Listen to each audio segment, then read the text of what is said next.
Hi, good morning to all. Welcome back to our spoken English classes. Today, in this video, we are going to learn the helping verb. Okay, helping verb ante enti, helping verb ఎలా use చేయాలి, ఎక్కడ ఉంటాయి అనే విషయాన్ని ఈ టాపిక్లో ఈరోజు మనం నేర్చుకుందాం. ముఖ్యంగా ఎవరైతే ఇంగ్లీష్ లెర్నర్స్ ఉంటారో, బేసిక్స్ నుంచి నేర్చుకోవాల్సిన లెర్నర్స్ ఎవరైతే ఉంటారో, ఇంతవరకు ఏం బ్యాక్గ్రౌండ్ లేదు బట్ ఎప్పటి నుంచి నేర్చుకుందామని ఎవరైతే అనుకుంటున్నారో వాళ్ళకి ఈ క్లాస్ చాలా ఉపయోగపడుతుంది, చాలా important. Okay, so right, helping verbs అంటే ఏంటి, హెల్పింగ్ వర్బ్స్ ఫామ్స్ ఎలా ఉంటాయి, ఎక్కడ యూజ్ చేయాలి, ఎలా యూజ్ చేయాలి అనే టాపిక్ని ఈరోజు డిస్కస్ చేసుకుందాం. Let us see. Okay, so ముఖ్యంగా హెల్పింగ్ వర్బ్స్ మాట్లాడితే మూడు రకాలుగా డిఫైన్ చేయొచ్చండి. ఒకటి డూ ఫార్మ్స్, రెండు బీ ఫార్మ్స్, మూడు have forms. Okay, do forms, be forms, have form. మనకున్నటువంటి లిస్ట్ ఆఫ్ హెల్పింగ్ వర్బ్స్ అన్నీ కూడా ఈ 3 కేటగిరీస్లోకి వస్తాయి సార్. ఓకే, ఇది గుర్తుపెట్టుకోండి, just do forms, be forms and have forms. Okay, so then what is the list of helping verb అనేది ఇక్కడ I'm just providing you on the board, you just see. Okay, see the list of helping verbs is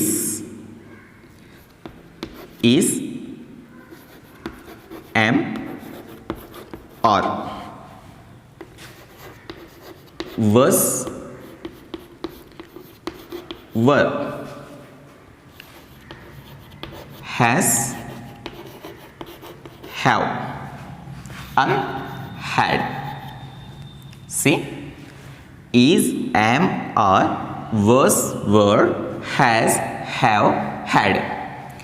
పర్టికులర్గా ఈ స్ట్రక్చర్లో రాయడానికి ఒక reason ఉంది, అది మీకు తర్వాత అర్థమవుతుంది. ఓకేనా, and we continue the next remaining helping verbs. Will, would, shall, should,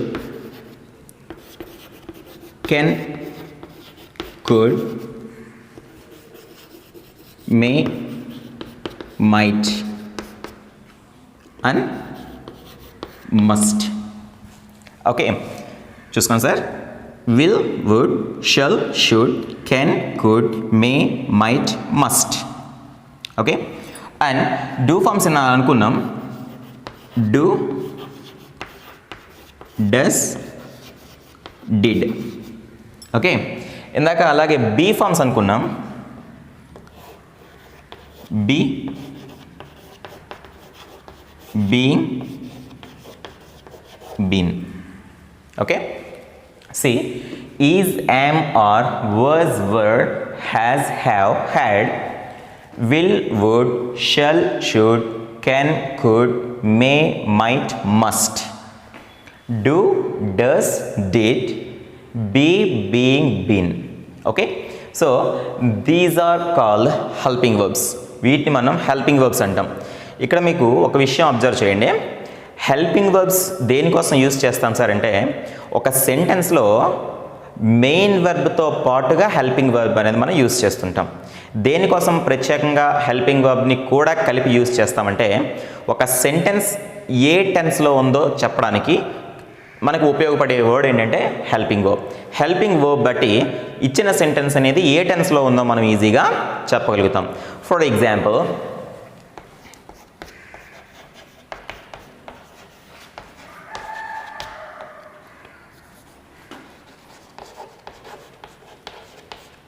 see this sentence, I will go to market. Okay, I will go to market.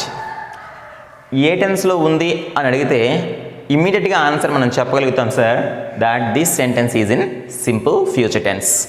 ఇది ఫ్యూచర్ టెన్స్లో ఉంది.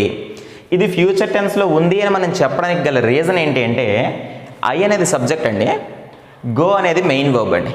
ఓకే, ఐ అనేది సబ్జెక్ట్ అండ్ గో అనేది main verb.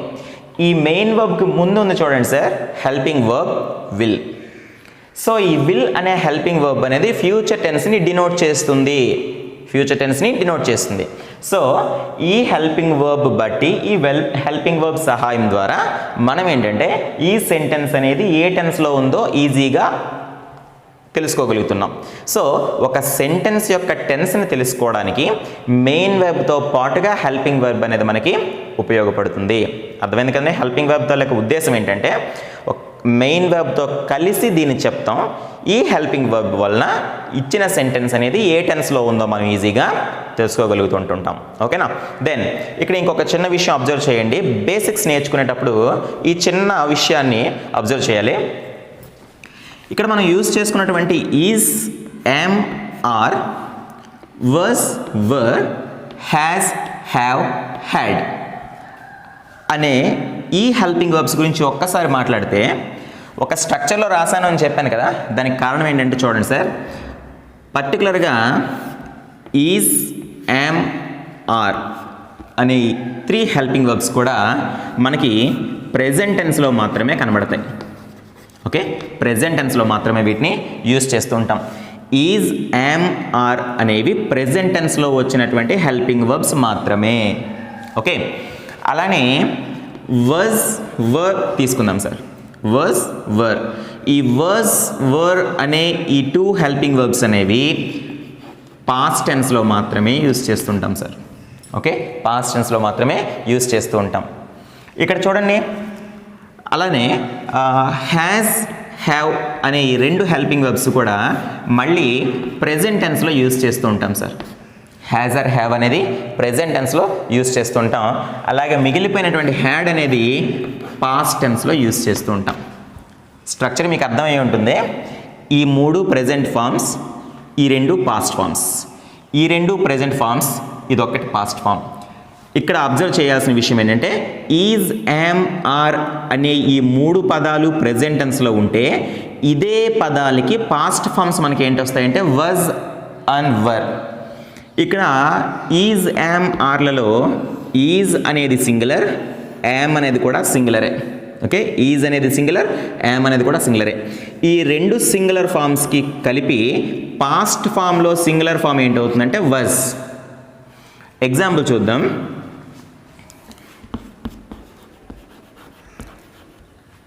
ఆమె doctor,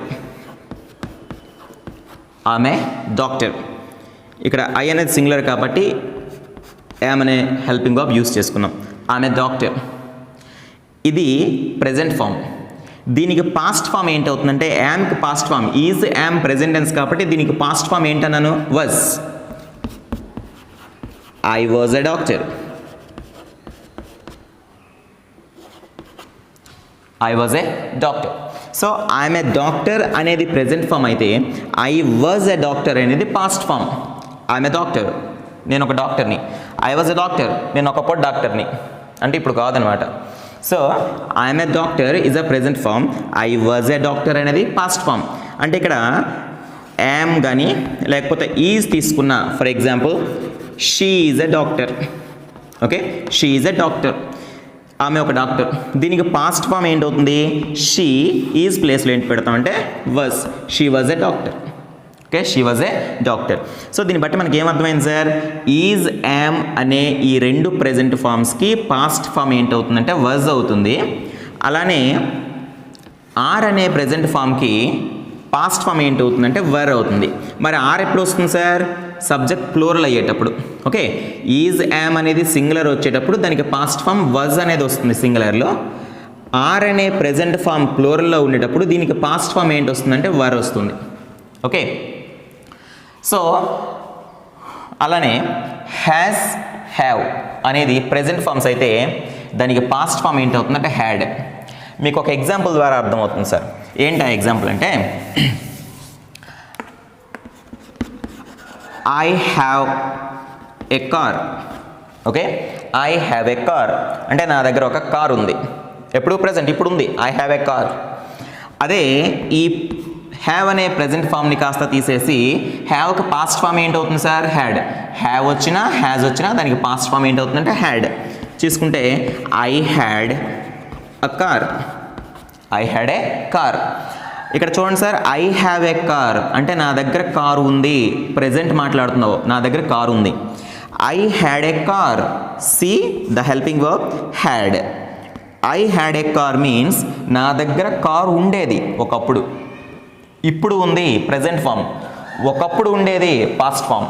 so ఇక్కడ I had a car means నా దగ్గర ఒకప్పుడు కారు ఉండేది.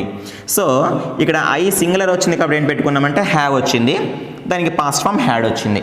ఇక్కడ హ్యావ్ కాకుండా హ్యాజ్ రావాలంటే థర్డ్ పర్సన్ సింగులర్ సబ్జెక్ట్ తీసుకుందాం. She has a car. Okay, she has a car, ఆమెకు కార్ ఉంది. దానికి పాస్ట్ ఫామ్ ఏంటవుతుందంటే she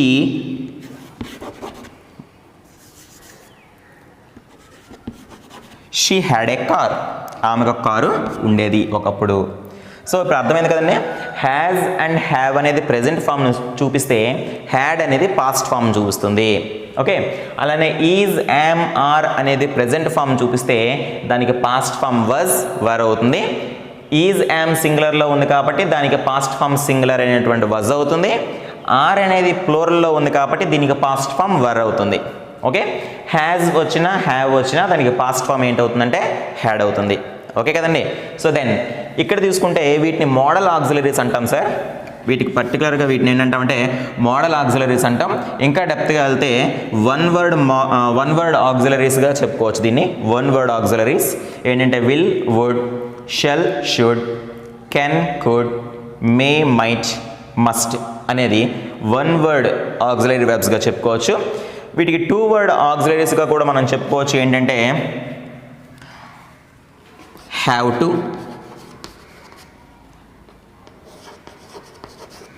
ought to,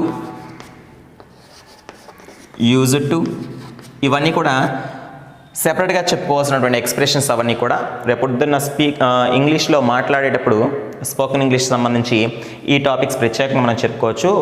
when do we have to use have to, ought to and use to అనేవి సెపరేట్గా దాని గురించి discuss చేద్దాం. ఓకే, డూ, డస్, డిడ్ తీసుకుందాం సార్ ఇప్పుడు. ఓకే, డూ, డస్, డిడ్ దీనిలో కూడా ప్రెజెంట్ ఫామ్, పాస్ట్ ఫామ్స్ ఉన్నాయి. అవేంటో ఒకసారి చూద్దాం sir. Do and does he రెండు కూడా హెల్పింగ్ వర్బ్సే సార్. ఈ రెండు కూడా హెల్పింగ్ వర్బ్సే. ఈ హెల్పింగ్ వర్బ్స్ అనేవి డూ, డస్ అనేవి ప్రెజెంట్ ఫామ్లో మాత్రమే మనం చూడొచ్చు. ప్రెజెంట్ ఫామ్లో మాత్రమే కనబడతాయి. ఇక్కడ డిడ్ అనేది మాత్రమే పాస్ట్ ఫామ్లో కనిపించినటువంటి హెల్పింగ్ వర్బ్. ఓకే, పాస్ట్ ఫామ్లో కల్పించినటువంటి ఒక హెల్పింగ్ వర్బ్. సో ఇప్పుడు మనం డిస్కస్ చేసుకునే విషయం ఏంటంటే హెల్పింగ్ వర్బ్ అంటే ఏంటి, హెల్పింగ్ వర్బ్స్ ఎక్కడ ఉంటాయి, వాటిని ఎలా యూజ్ చేయాలి. హెల్పింగ్ వర్బ్ ఎప్పుడు కూడా సబ్జెక్ట్కి మెయిన్ వర్బ్కి మధ్యలో ఉంటుంది హెల్పింగ్ వర్బ్ జనరల్ స్ట్రక్చర్లో. ఓకే, సో ఈ హెల్పింగ్ వర్బ్స్ తాలూకు ఉపయోగం ఏంటనేది మాట్లాడదాం. మాట్లాడే ముందు లిస్ట్ ఆఫ్ హెల్పింగ్ వర్బ్స్ ఏంటో మనం చెప్పుకున్నాం. Do forms, be forms and have forms. Okay, list of helping verbs తీసుకుంటే is, am, are, was, were, has, have, had, will, would, shall, should, can, could, may, might, must, do, does, did. Okay, be, being, been అనేవి be ఫార్మ్స్గా మనం చెప్పుకుంటాం. వాటి గురించి సెపరేట్గా discuss చేద్దాం, ఇందులో వద్దు. ఓకే, బీయింగ్, బీన్ అనేవి కూడా హెల్పింగ్ వర్బ్స్గా మాట్లాడతాం. బట్ వీటిని బీ ఫార్మ్స్గా ఎలా యూజ్ చేయాలనేది తర్వాత డిస్కస్ చేద్దాం. ఓకే, సో అలానే ప్రెజెంట్ ఫామ్లో ఉండేటువంటి హెల్పింగ్ వర్బ్స్ ఏంటి, పాస్ట్ ఫామ్లో ఉండే హెల్పింగ్ వర్బ్స్ ఏంటవుతాయి అనే విషయాన్ని ఈరోజు మనం డిస్కస్ చేసుకుందాం సార్. ఓకేనా. ఇంకొక విషయం తెలుసుకుందాం. అసలు హెల్పింగ్ వర్బ్ని ఎన్ని రకాలుగా యూజ్ చేయొచ్చు అంటే, దేనికోసం యూజ్ చేయొచ్చు అంటే, ఒకటి హెల్పింగ్ వర్బ్ బట్టి ఇచ్చిన సెంటెన్స్ ఏ టెన్స్లో ఉందో కనుక్కోగలుగుతున్నాం. ఇందాక మనం చెప్పుకున్నట్టుగా I will go to market. So దీనిలో విల్ వచ్చింది కాబట్టి ఇది ఫ్యూచర్ టెన్స్లో ఉంది. ఓకే, అంటే హెల్పింగ్ వర్బ్ తాలూకు ఉపయోగం ఏంటంటే సెంటెన్స్లో ఉండే టెన్స్ ఏంటో కనుక్కోగలుగుతున్నాం. అట్ ద సేమ్ టైం ఈ హెల్పింగ్ వర్బ్ని ప్లేస్ మార్చడం వల్ల సెంటెన్స్ని మనం క్వశ్చన్ సెంటెన్స్గా మార్చచ్చు. ఓకే, ఈ సెంటెన్స్ని క్వశ్చన్ సెంటెన్స్గా మార్చచ్చు. ఫర్ ఎగ్జాంపుల్ చూద్దాం.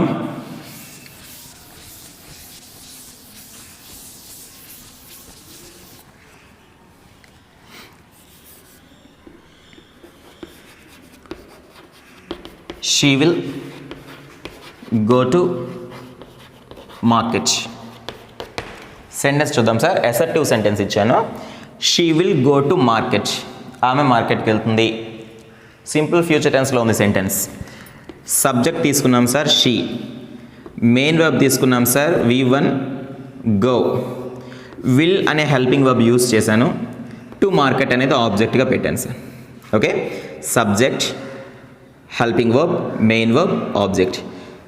ఈ సెంటెన్స్ అనేది సింపుల్ ఫ్యూచర్ టెన్స్లో ఉంది. ఇందులో ఉండేటువంటి హెల్పింగ్ వర్బ్ని బట్టి ఇది సింపుల్ ఫ్యూచర్ టెన్స్లో ఉంది అని మనం చెప్పగలిగాం. ఇదే హెల్పింగ్ వర్బ్ని ముందుకు తీసుకుని వస్తే, అంటే దాని ప్లేస్ మార్చి ముందుకు తీసుకురావడం వల్ల ఈ సెంటెన్స్ కాస్త ఇంటరాగేటివ్ సెంటెన్స్గా మారుతుంది, క్వశ్చన్ సెంటెన్స్గా మారుతుంది. ఎలాగో ఒకసారి చూద్దాం. విల్ ముందుకు తీసుకుని రాద్దాం. విల్. ఇప్పుడు సబ్జెక్ట్ పెట్టండి sir. Will she go to market. ఖచ్చితంగా పెట్టాల్సింది question mark, not full stop, question mark. Because it becomes a question sentence. ఇది ఒక క్వశ్చన్ సెంటెన్స్గా మారింది.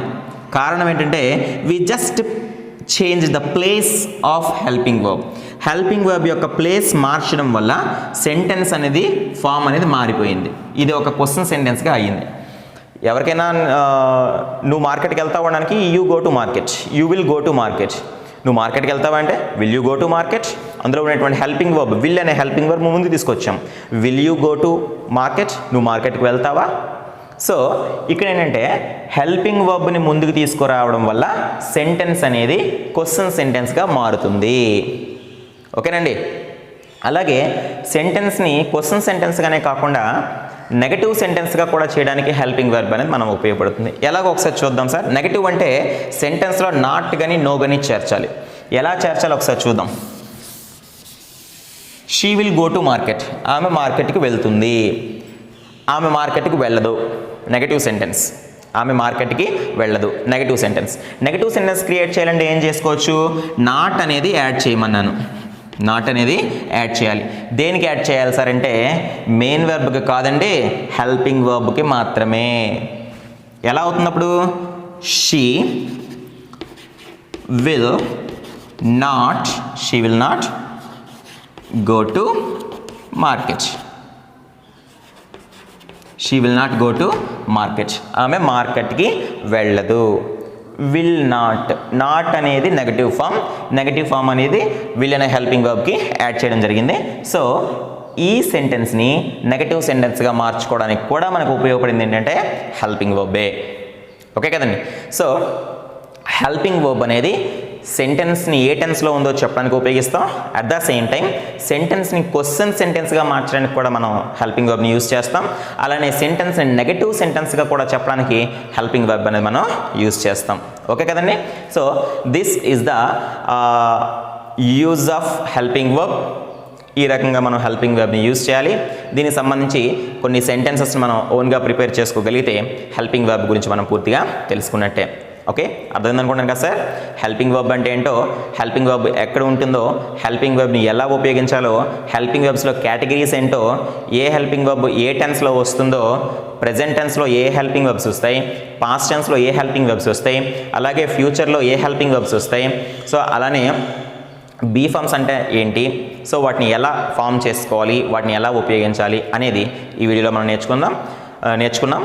అలానే నెక్స్ట్ వీడియోలో జనరల్ కాన్సెప్ట్ అనేది వర్బ్, మెయిన్ వర్బ్ అంటే ఉంటుంది. ఆ మెయిన్ వర్బ్ గురించి నెక్స్ట్ క్లాస్లో మనం డిస్కస్ చేద్దాం. Okay, thank you.